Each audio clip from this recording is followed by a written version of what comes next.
Hi, my name is Angelina Viola, and I'm going to be presenting on nutritional support during hospitalization among cancer patients. A little bit about um, like what we're going to be doing, just an overview. We're going to address the problem presented in the paper, the intervention, the results, and the discussion and conclusion, and then the future outlooks. Okay, so the problem. Nutritional risk of hospitalized cancer patients. So, malnutrition affects about 30% of oncological and hematological malignancy patients. This can result in higher mortality, impaired functional status, and longer hospital stays.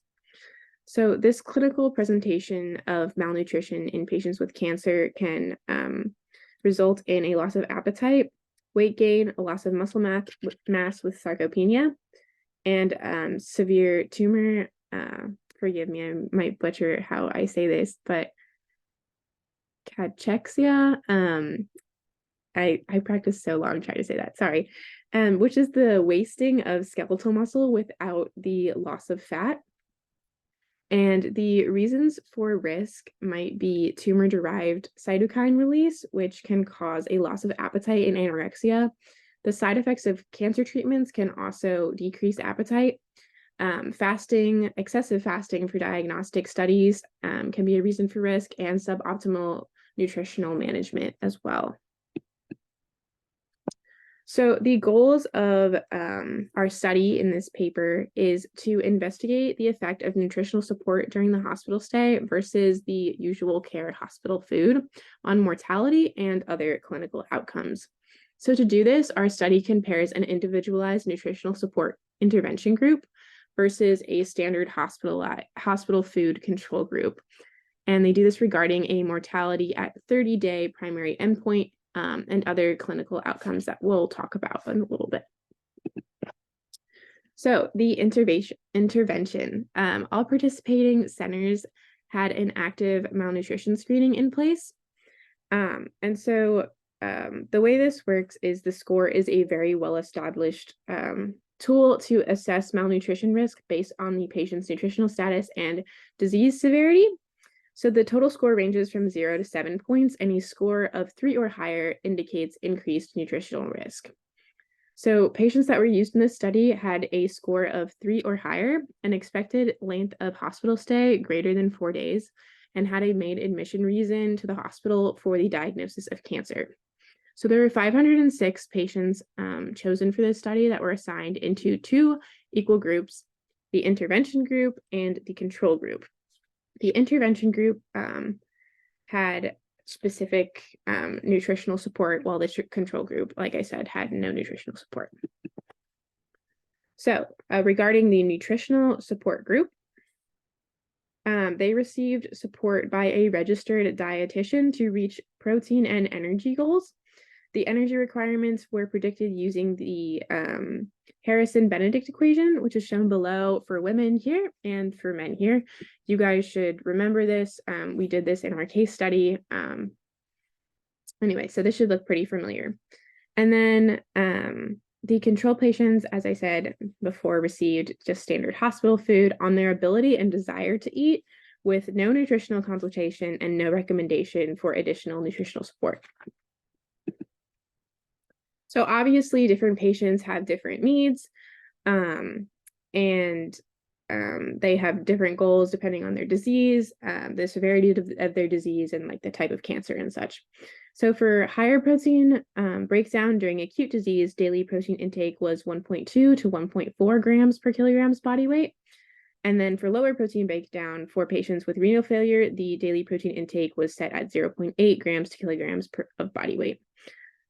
So the plan initially was just based on oral nutrition strictly by the hospital kitchen, including food adjustments according to the patient preferences, food fortification, such as enrichment with protein powder, and providing patients with in-between meal snacks and sometimes nutritional supplements if the dietitian saw necessary. However, a further increase in nutritional support to tube feeding was actually recommended if at least 75% of energy and protein targets could not be reached through oral feeding within 5 days. So nutritional intake of the patients was reassessed every 24 to 48 hours throughout the entire hospital stay. And then upon discharge, the patients received dietary counseling and, if indicated, a prescription for oral nutritional supplements in the outpatient setting. So once they were discharged, they were not seen by the dietitian again. But before they were discharged, they did have this counseling session, which might have been helpful. So getting on to our results. At our 30-day follow-up, the control group had 50 patients which had died, which is 19.9% within 30 days, and the intervention group only had 36 or 14.1%.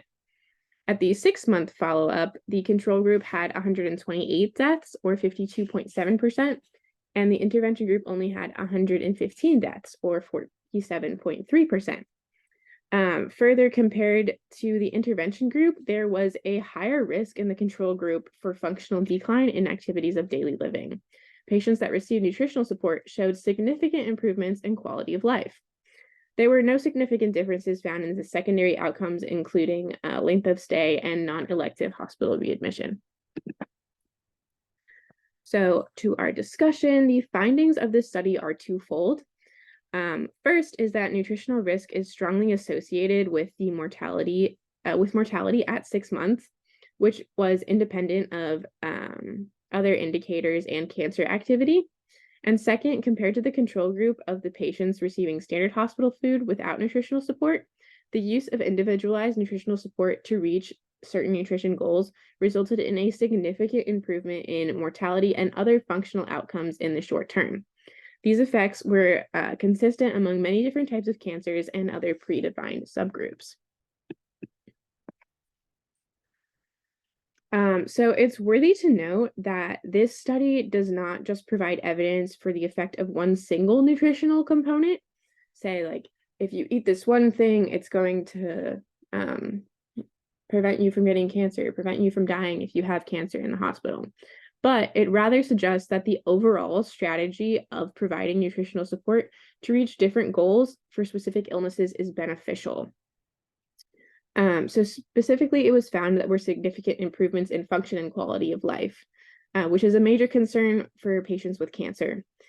And it's also going to be super important for clinicians to provide nutritional support, especially to patients with low appetite, rather than just focusing on anti-cancer treatments to try and fix the issue, fix the underlying issue.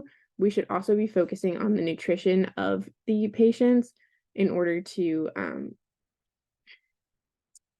make sure that they're having good quality of life and are able to survive longer. So in conclusion, individualized nutritional support reduces the risk of mortality among hospitalized patients with cancer at nutritional risk. The data supports the need of a malnutrition screening upon hospital admission, followed by individualized nutritional support. So for our future research, there's obviously a need for additional trials to validate the findings in the population of cancer patients in the outpatient setting. This study should also be taken to different populations and clinical settings. And there's a need to extend this study to surgical patients as they were excluded from this trial. They didn't exactly say why. If you guys have any thoughts, that would be an interesting question for me to think about. But I think that this would be especially interesting as nutrition could be a way to improve surgical outcomes for patients. And that's all I have for you guys. Thank you so much. And if you're interested, this is the article that I chose. It's by the Science Direct website right here. You can just copy and paste it and yeah, go ahead and give it a read. Thank you so much.